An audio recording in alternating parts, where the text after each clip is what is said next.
Hello, and welcome to Let's Talk Real Estate and Stuff, the podcast where we dive deep into the world of real estate investing and the random stuff that makes life interesting. I'm John Whitfield, joined by my co-host Carlos Zamora from InvestFuse and Carrot, and BP from Mobile Home Park Operator in Texas Ops.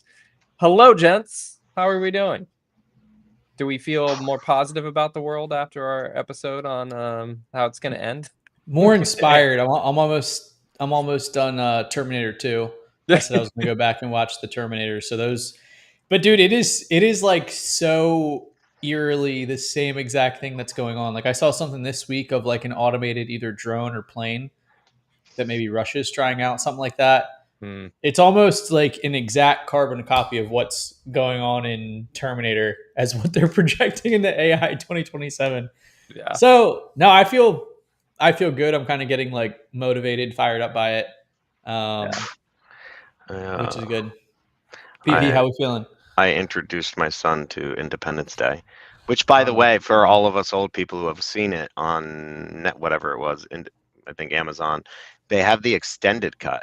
So I had never, like, me and my wife watched it right with Cohen and stuff, and there was parts I was like, oh, this is like watching a new. There's a whole beginning part of the movie that was never in what we saw back in the day that really lays a foundation for like the everything that's happening and like Interesting. But I was just like, and there was little bits and pieces that I was like, I don't remember this, but either way, it was like a 3-hour movie. It was intense, but I was watching like, so the whole thing with the aliens and how tech advanced they are, and the whole purpose of like how they go from one planet, they use up all their resources and go from one planet and exterminate everyone, use their resources and move on, like, and they colonize.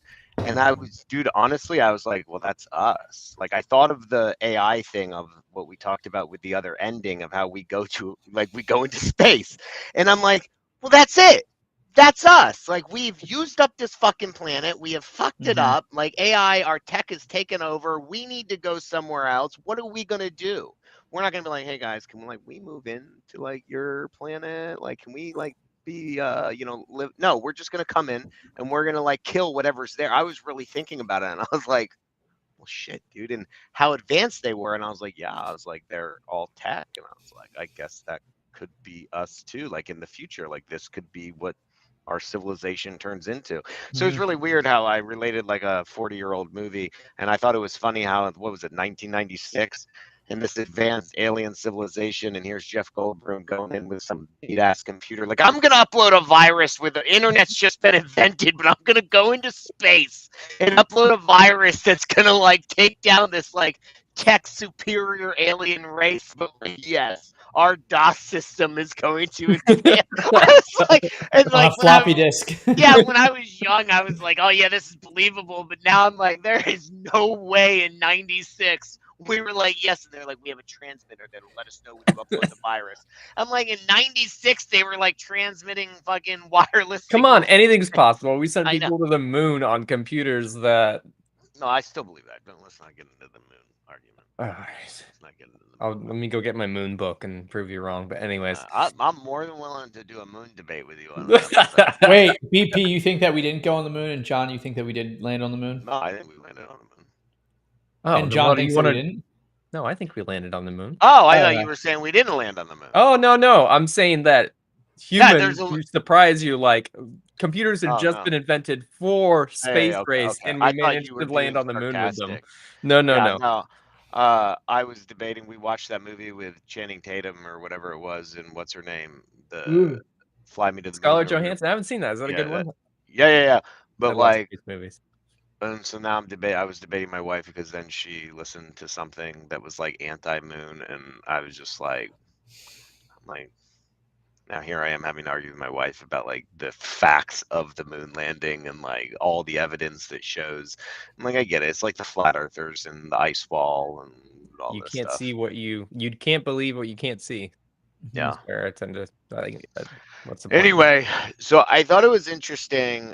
Good friend of the podcast, loyal listener, Cecil. Hopefully he's did he text you after he watched our episode? Well, no, he had messaged me earlier this week so he was texting me about our comments just in general about how I think, or we think that wholesaling is not a legitimate business. It is in revenue generation, but when it comes to effort versus reward, it could be very addictive, but it will never really yield you what you could do if you picked my words, the correct vehicle.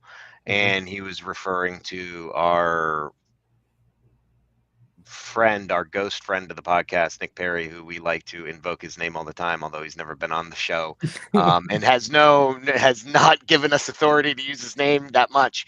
But he was like, Nick could never sell his business. And he was like, and he sent me the article that Batch Leads had sold to PropStream. And he was like, no matter what, like, and he doesn't know the amount. And I don't think they didn't mention in the article, but he's like, even if they sold it for like $50 million, he's like, there is no way that Nick Perry or any wholesaler could sell their business for $50 million. And I responded back to him, and I was like, and the thing is Batch Leads started out at the same time Nick and me and a lot of other guys in this business started wholesaling, 2017, 16, whatever. And if you take a look at the amount of effort they put in to build their business and how much effort Nick has put in to build his business, one of them sold for 50, 100. We don't know. I mean, PropStream sold for $1.95.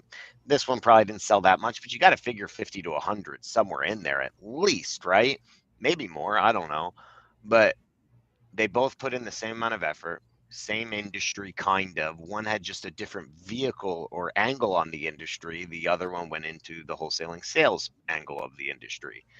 One of them sold their business and another one is hustling and making a fuck ton of money. And I was responding to him and I was like, yeah, but I was like, I think, and not just Nick, but anybody with that level of skill and that ability to build teams, right, and develop that type of loyalty with their team to generate 250, 500K in revenue has the ability with the right vehicle to go generate millions a month in revenue and build a business that they could sell you. But it's really hard, speaking from experience, to give up making a couple $100,000 a month, and Nick is making shit ton more than that, and stop it and say, I'm shutting this down. I'm going to learn something completely new, pivot my whole business and sacrifice $500,000 a month because I believe the future says I will be able to sell a business or build a business worth hundreds of millions of dollars or more. Oh, yeah. So that is a scary thing to do. And can you blame somebody for wanting to just keep riding the gravy train until it shuts down? And so that's when I sent you guys the article the other day or whatever. And I was like, hey, I don't know if you guys knew. And I didn't hear it. I mean, that was the first time I heard of it. But for anybody in the industry, we all know Batch was the first, the holy grail of data SMSing. They weren't the first SMSer, but they were the first to really put it in a good system tied in with data. And if you didn't have Batch, you were behind in 2017 and 18. Yeah, they made it really convenient. Like it's like a Walmart or something. Like you can go get oil for your car and get a rotisserie chicken and everything all in one place. Your data and your doing a little BP. I didn't know you could get oil at Walmart. I knew they did tires. I didn't know they did oil. But it's like, and then after the fact came PropStream, which probably came in at like 2018, 19 or whatever. Probably around the same time, maybe a little earlier than that. I thought they were after Batch. PropStream's been around for a long time. Yeah. I thought PropStream came after Batch. Okay, so I'm wrong. But then Batch sold first, right? And there's a lot of SaaS companies that popped up trying to do it. A lot have failed, and Wait, what do you mean Batch sold first? I'm sorry, PropStream sold before. Oh, Batch. Yeah. And then, but Batch is about 8 years into their, who knows, let's just say 8 years. And here they just cashed a paycheck, and let's just say 50 to 100 mil. I mean, that's $10 million a year in equity that they put together from their effort.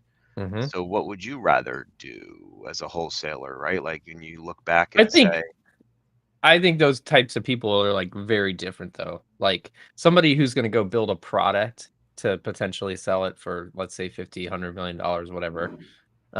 Or even smaller than that, 2, 5, 10 million. Like that's a different type of person than somebody who's great at sales and getting deals. And so I think like, and it's funny you bringing this all up because Nick posted on Facebook the other day that Novations and wholesale is dying. Mhm. And if you're not adopting AI into your real estate business, then you're going to be left behind.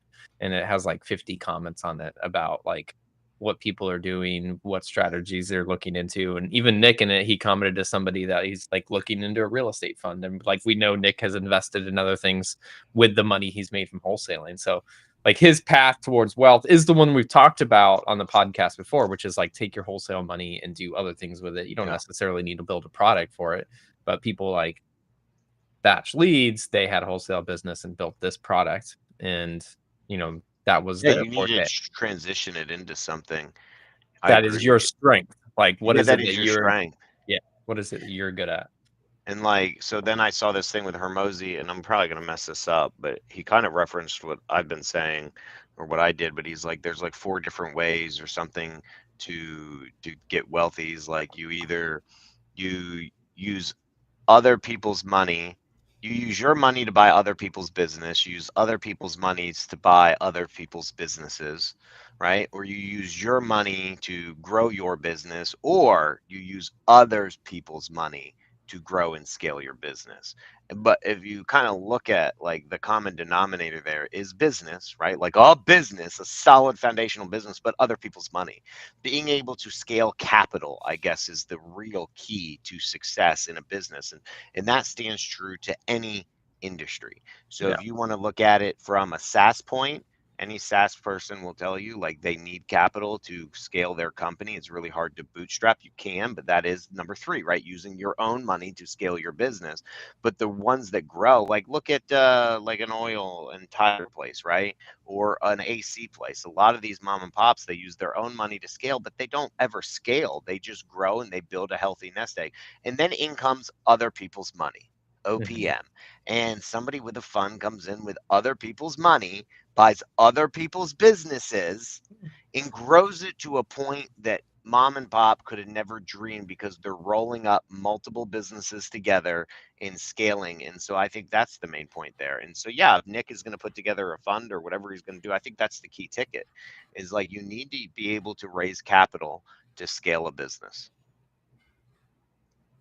But that's a whole agreed. other kind of sales. And Mhm. because again, John, you just said it, like you could be a good product person or a good salesperson, but I also believe it takes a lot to be an operator.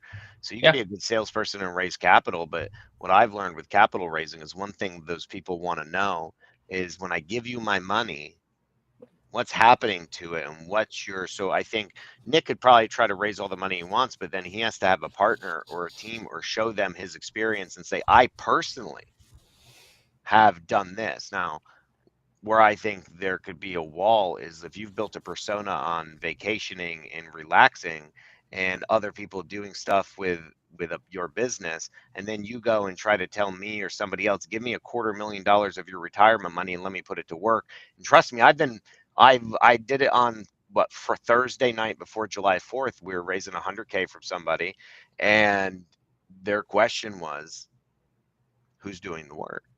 Right? And they asked it in a couple ways. How often are you personally at the property? He's mhm, like, how many properties have you done?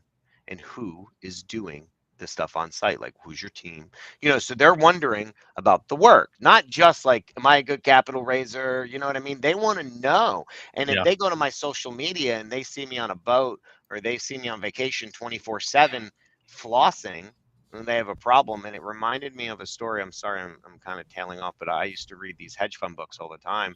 And the one guy, I forget who it was, Boone Pickens, it was somebody, one of the huge oil guys was raising capital, and a guy came and he picked him, a money guy came and he picked him up in his old Chevy truck or whatever. And the guy's like, you're extremely rich. Like, why don't you have another truck? And his wait, response the was, guy who had the truck was the one with the money or the the one trying to guy, raise? they're both rich, but in the oil, you all have money. But he's like, the guy trying to raise the money or raising capital to invest in his business was the one driving the truck, and the other guy was the one investing. And the response was, if you ever see me buy a new truck, he goes, you could pull all your money from me. Mm, Because it's fine. like once I start spending the money in that way, essentially, Yeah. and you start see me like getting flossy, he's like this ground. It's more of a grounding thing. I'm like, I'm Yeah. grounded in reality. And I think a lot of our modern day, what you said, using the money you built in wholesaling, the people who have built the money, sadly, have also built a very flashy life, which scares off a lot of money people. It's interesting because like in our industry, that flashy lifestyle attracts them to like learn from them and has powered potentially coaching business. But I agree with your perception on like, what does it look like to an investor who wants to give that person money to go do something? I mean, I guess there's two sides to the coin because you could look at somebody like Dan Martell, right? Who has a flashy lifestyle because he's earned it and like done really I good wouldn't things say with he's his got a life. flashy lifestyle. What are you talking about? The dude drives a fast car, has a nice boat, has a phenomenal house. I think it's all context, though, John. So what do you classify as a flashy lifestyle? Because like, How about this? but you look. Hold on, let me give my full context to the audience because you know what Dan Martell is, and Dan Martell is a SaaS coach, Yeah, and one of he's the best. now going into other like just business coaching and stuff like that. But he made his money building SaaS products and then coaching people on SaaS. Very successful guy, works really hard. He's up at 4 a.m. every day, and like on on top of his game, knows Hormozy. If you know who Hormozy is, like personally knows Hormozy kind of deal. And so his content is a mix between like, damn, that guy's life looks amazing, but also you see him working his butt off at the same There you go. time. So context is key. There is new money and old money, and even new money can act old money. Old money acts like they've been there before, and although they have expensive things, it's not them.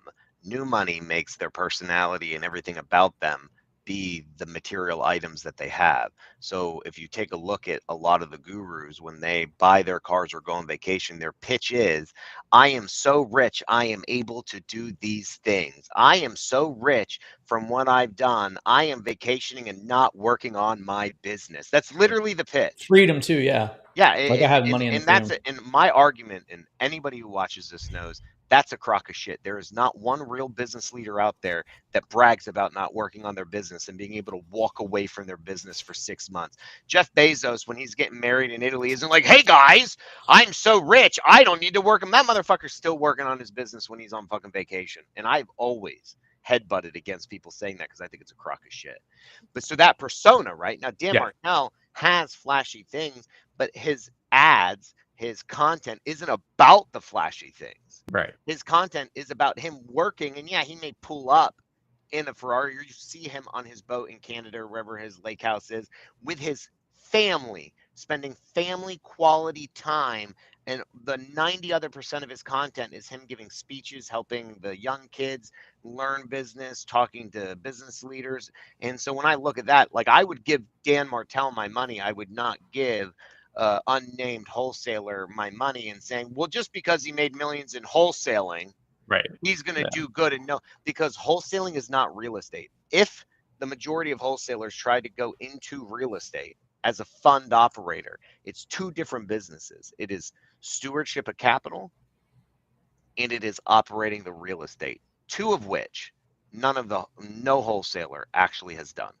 Mhm. It is a fuck ton different than raising $100,000 to buy a flip for 3 months and then return the money, right? Not a lot can go wrong. Stuff can still go wrong in a flip in 3 months, but not a lot goes wrong in 3 months where you're going to lose all of John's retirement income. You know what I mean? Like it's a much. So does that make sense of where I'm coming? I agree with you. Yeah. Dan Yeah. has expensive things, but I his agree with you too. It persona. was just Yeah. Okay. playing devil's advocate. So it's like I think that could hurt some people, right? And it's like, how do you change? So you have to change your persona. I'm not saying that these people are like that. It's just, like you said, in order to sell to the lower class, right, in business, you have to give them the flashy things to make them. Those things are what people think are successful when you're low income. When you're broke, you think anybody with a Ferrari is rich and should be listened to. And it's interesting too, because the conversation of freedom sounds really great to somebody who's broke, right? It's like, yes, I would like to not have to work and have a lot of money at the same time. Why? And like they're not being painted the picture of like the hard work that gets there and maintains a business and keeps you growing. like a Dan Martell is. Like you Mhm. watch him, you're like, if I work my ass off like Dan Martell is, I can have those nice things. Yeah. And be It's different. successful. I was gonna say it's like each person's a little different. Like you can put maybe real estate wholesaling influencers, like even some new ones that have been referring some investor fuse sales, which is awesome. Shout out the Faf brothers. They post like their McLaren and stuff like that. They're like, hey, we're just taking like our McLaren. I'm like new seeing their TikTok and stuff. But Dan Martell and Dave Letgo.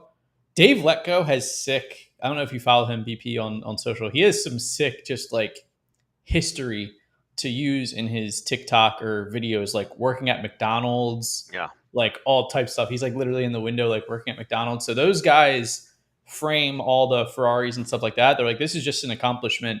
Like I set a goal, like once I reach a certain level of business, I'm going to get this as like a trophy just for myself and help me double down on continue to work harder, smarter, more efficiently, etc. So it's different, but it is interesting thinking about that of like the flashy lifestyle to get the people in versus Well, think about who raising you're money in getting country money. club is Yeah, completely who are you different. getting money from at the country club? How old are they? 55, 45, 55. Well, I would agree with you. Let's just say 45 to like 80. That's the age bracket for people with money, because at that point they're still trying to preserve their money and also multiply their money in a mix of ratio of proportion or whatever. They probably already own Ferraris. It's not going to impress them. They probably own a lake house. It's not going to impress them. They've been through and learned their lessons. None of that is going to impress them. What they want to make sure is that you are capable and humble enough to not lose their money. That is, if I had to pick up any vibe from the millions that I've raised doing mobile home parks, all anybody needs to know is I don't care if you make money. That's a bonus. I want to make sure you don't lose my money. Worst case scenario, will I at least get my money back? And so like I write about it on my blog, like when I talk about operators, it comes down to problem solving. When you think of Dan Martell or Hermosi, if the worst happens, the way their brains work, I trust that they will solve those problems. Not because they specifically get on and talk about the problems they solve, but when you listen to them, you get that feeling.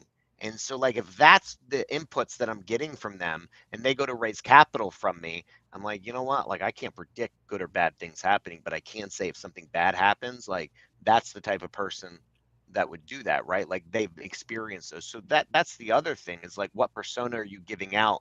Are you a problem solver? Are you a doer? Or are you hoping someone else solves the problem and you're just the one raising the money? Right? Right. Like, oh, I don't work on my business because I'm on vacation anymore all the time, and I have these people doing it. Well, you know what? Those motherfuckers are paid a salary.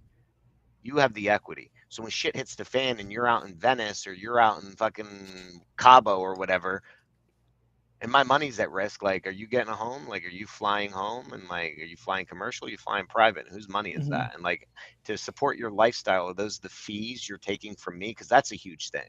Is because of the fees that funds have. And then all of a sudden, those fees are supposed to build the business to safeguard my money. But all of a sudden, you get paid all these fees and I see you on vacation. I'm going to start to wonder what those fees are really paying for.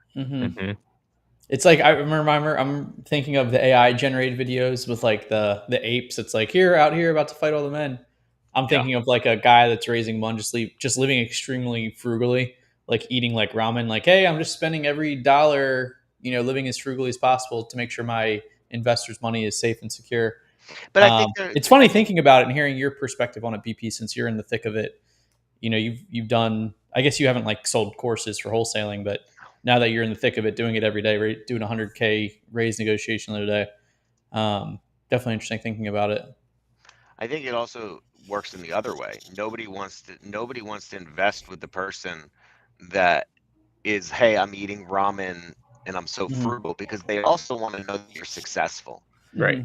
So there's like this line. Yeah. Where, and it's really tough. And I've experienced that too, right? Like, and it's like you go in and if you're dressed in rags and someone's like, I get it, like you're really smart and you say all the right stuff, but like you haven't experienced success, like you're not a winner. So they want a winner, but they want that winner with these certain, like you said, on the other side of the line that hasn't crossed over and been consumed by the material things and also has the character. right? So like I look at it, like I watch a lot of these people on Instagram, and like you see the ones like you're talking about, Carlos. Now maybe not the ramen frugal, you went to an extreme, but maybe the one who's successful and they're with their family and they're spending their free time with their wife and their kids or their significant other, whatever it is, and you know they're doing July 4th with their family and all this stuff. And you're like, okay, they're having fun at their lake house. Like Flipping Mastery is the perfect example. I would give him money. He has a flashy lifestyle. He owns a big lake house up on a huge lake in Montana, owns a house in Puerto Rico, has the cars. But you know what he's doing all the time? Norton, he's with his family, spending time with his wife. He talks up his wife. You start looking at that and you're like, I would give that guy money. Yes, he has expensive things, but he's successful, but he hasn't crossed that line where materialism has taken over his personality. And so I think like that's when you're looking at raising capital, I think that's an important thing too. Agree. I think resonating with the person too. Like if someone if a flashy wholesaler met someone that was maybe flashy, made a lot of money, you know, they might be like, oh, this is like a younger version of me, you know? So I think just resonating with whoever you're doing business with They is a definitely big part want a of it. younger, they definitely want a younger version of them. But on the other side, let's look at Steve Schwarzman, right? Blackstone. Very flashy, threw one of the most expensive birthday parties back in the day. But there's also this point where you are such a fucking winner and your successes speak so loudly. Donald Trump, right? Back in the day, he would have a bankrupt business, let like the Atlantic casino go under, negotiate some shit, make some money. But he had so many successes. He was so blatantly loud at everything he did. But banks and people had no problem giving him money because he was a winner or is a winner, whatever you want to say. And so you could have some losses, you could be flashy, but when your wins become so huge and so public, like Steve Schwartzman or some of these guys or Bezos, right? Like you cannot deny that guy has he's got a mini yacht with all of his minier yachts being pulled behind his mega yacht. And he rented out an entire country or island pretty much, like a city in Italy, just for a wedding that cost 50 million. But you know what? I'd give him my money because again, his wins are louder than the material things that he has. So yes, there is definitely a line, and I think age and experience helps you cross that line gracefully. Elon lives somewhat frugally, lives in like a tiny house or lived in a tiny house. Total opposite too, right? But like, Well, that's because he has to fund all of his children.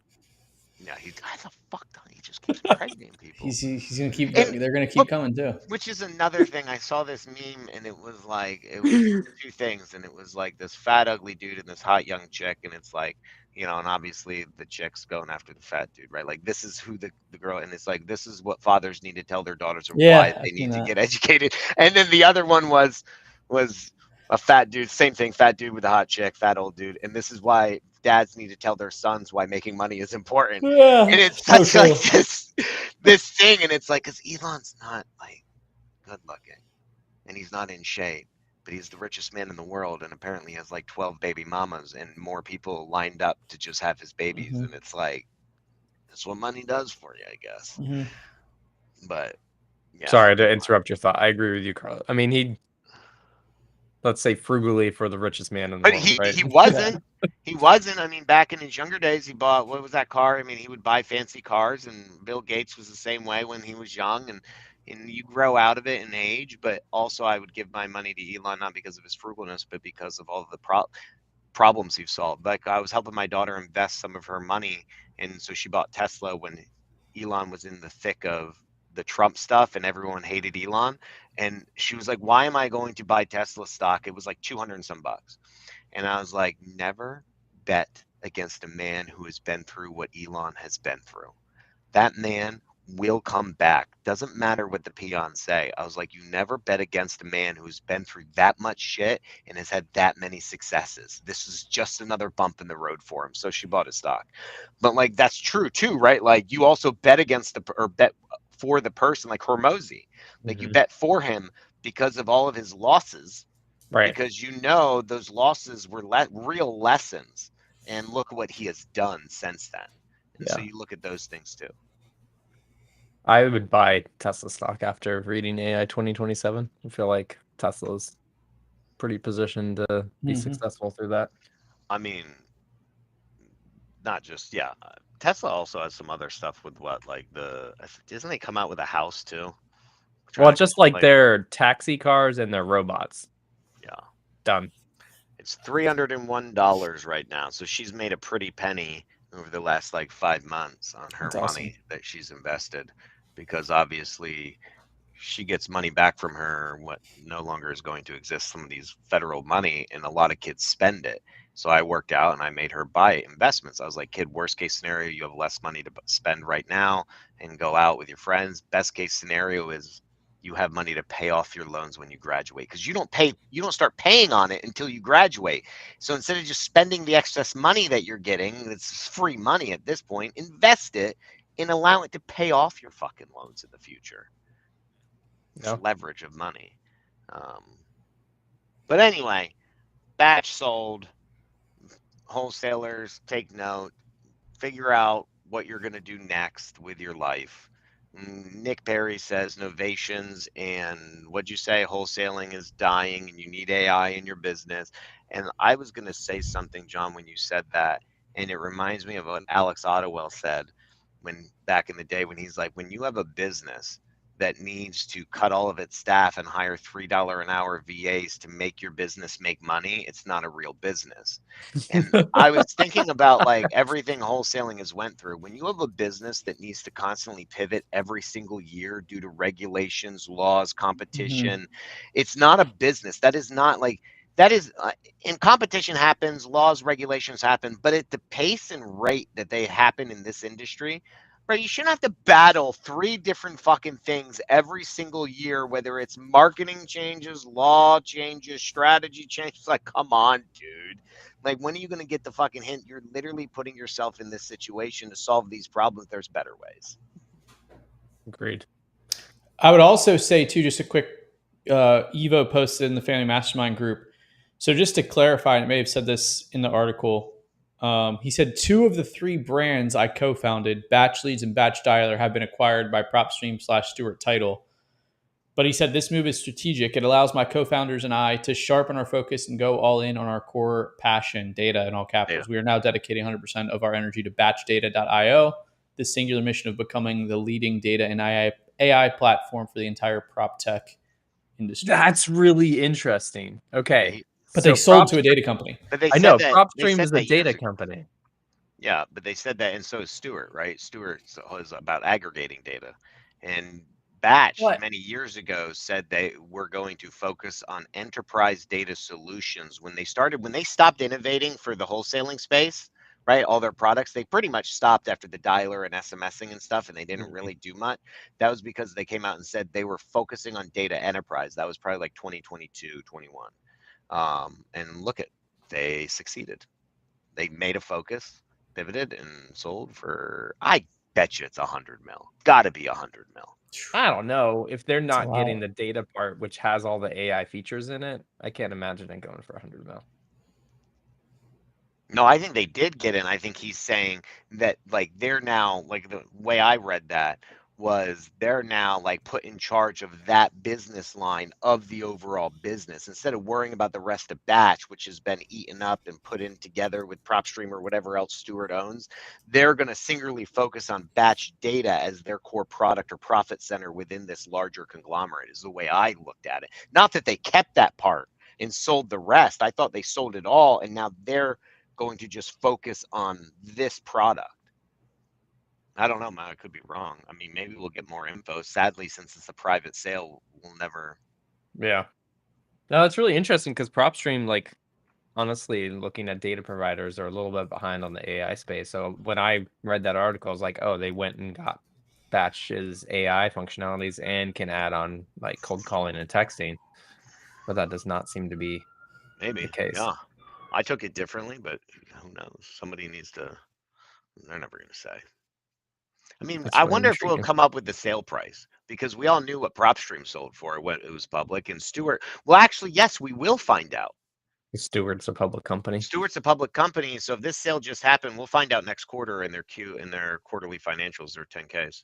Yeah, one of those viewers out there needs to remind us to go look up what that price was.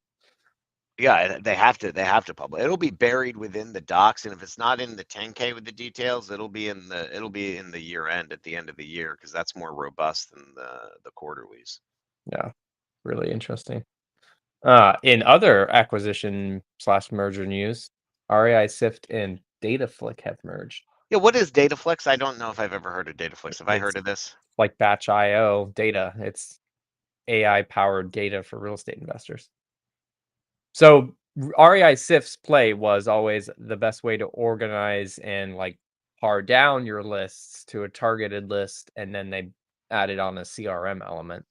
What's interesting in like the merger pages is it's basically just saying Dataflick has added on a CRM. So yeah, so I get it, because Sift didn't have the data. Dataflix Mhm. has the data. So now you have an end-to-end type of thing where now you can just get the data directly into your REI Sift platform without having to load lists. Correct. Yeah, and you get a free version of REI Sift with a Dataflick plan. So Dataflix bought REI Sift. That's what it sounds like. That's what it sounds like. Yeah. Or when they use the word merger, it's probably not a sale. It's probably a stock sale purchase, where instead of getting cash and being done, it's like, hey, you merge in and we exchange your shares for our shares. You know what I mean? And now you own this.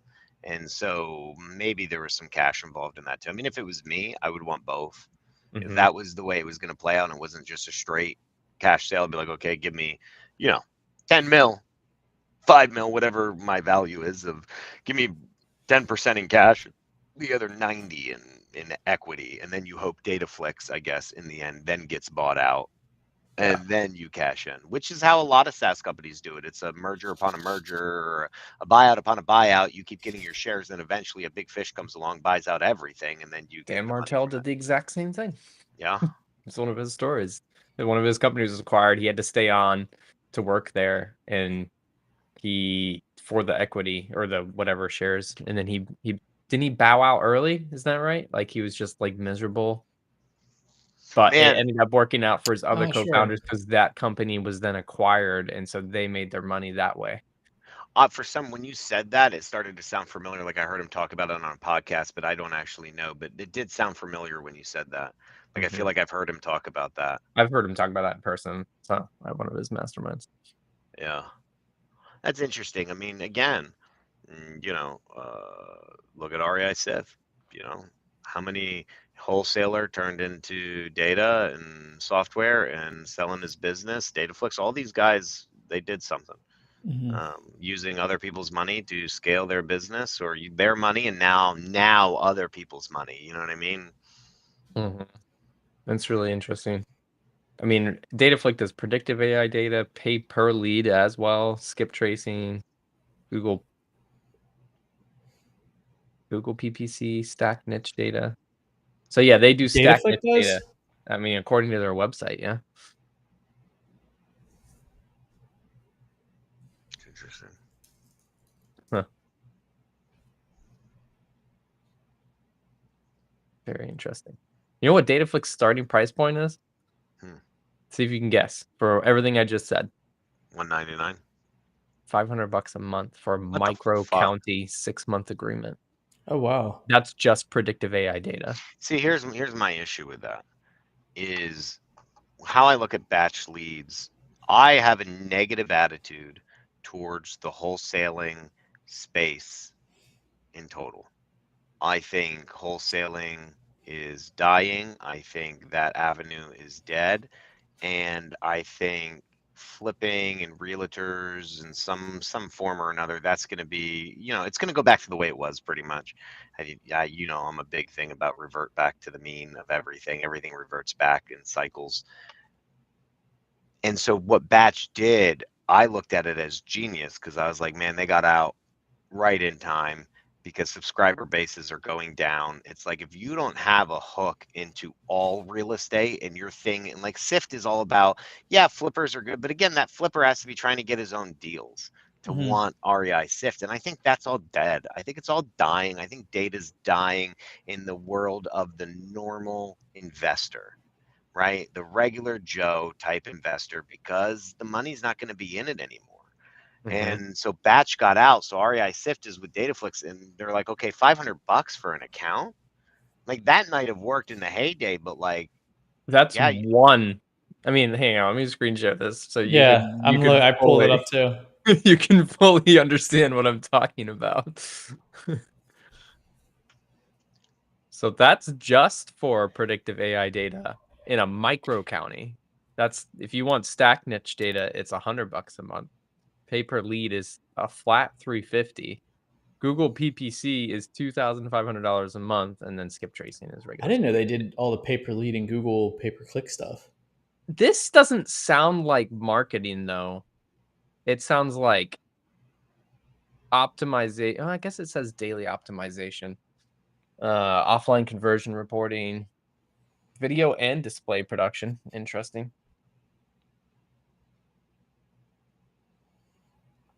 That's an interesting one. This is expensive because if you want like if you're in like Atlanta, that's $2,000 a month for predictive AI, and then now you're at 2,400 just for data, and you still have to do things with that data. That's the other thing is like they don't have anything to do with the data here. You still gotta call that data or text that data. I mean, with all the laws going into effect, and like, what was that? There was a state that recently did it, and it's like the seller, I forget the state, but the seller could back out at any time. Like, there's all these rules, and it's like it made it so difficult for wholesalers.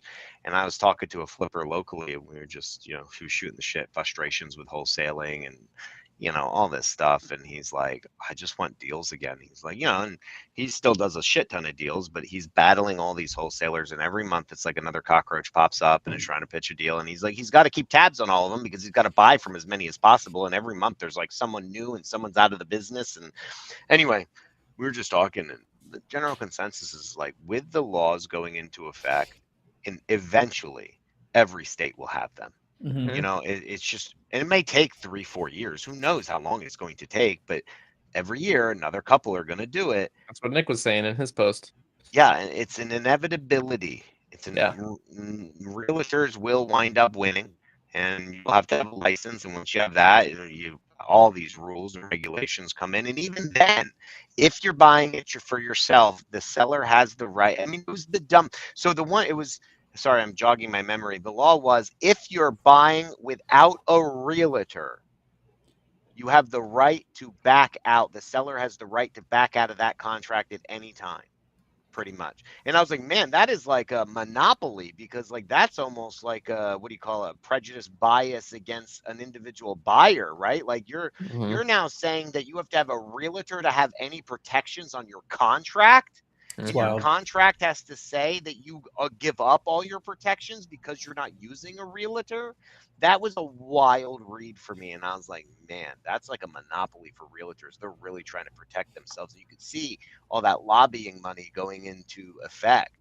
And so, yeah, like, I don't know.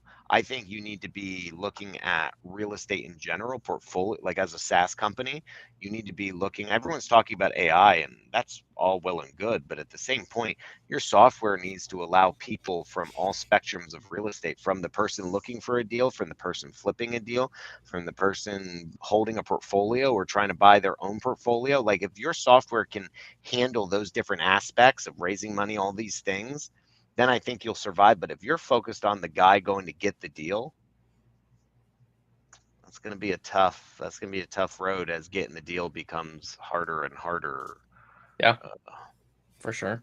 Money's going to dry up. Yes, it will. I don't know. We've been saying it for a while though, and it hasn't happened. It's a slow go at it. It's a slow go at it. But that's good for REI Sift. Tyler, I mean, he's busted his ass to build that business. Sure did. I hope he got paid out on that. Like, I truly hope he got a good payday for all of his effort. And, I like Tyler a lot.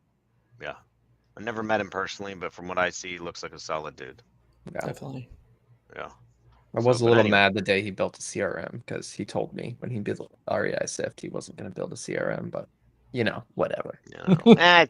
Things happen, right, in your business where you have to pivot and, I and get it. do I'm what. not. As, I'm not. as John I'm not always mad. says, you have to listen to your customers. You do have to listen to your You have to customers. see what your customers want. You know what I mean? Yeah, agreed. But anyway, and then yeah, so that's that, dude.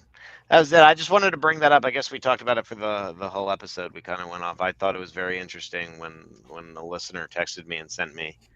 Yeah, sent it. interesting. 2 mergers happening. Yeah. Wonder if that's a Yeah. sign of things to come. I would think so. More of that happening. I would And see look- that being a move that continues to occur. Like And then- if we know the wholesaling real estate investing market is going to consolidate, why would the tools not as well? Yeah, and then you have people like Robert Wensley still probably wishing he took that $150 million offer that he got that he was bragging about turning down. Mm-hmm. You know, Robert. I'm just saying. I mean, look at all these other ones that supposedly don't generate as much as Investor Lift, but yet they're the ones that sold. But he supposedly had the offer for 150 and didn't accept it. And it's like, man, he's like, if the market turns and these other companies are getting bought out, you know what I mean? Like, yeah, totally. Mm-hmm. All right, guys. anyway. Well, have a great rest of your week. We'll see you all around.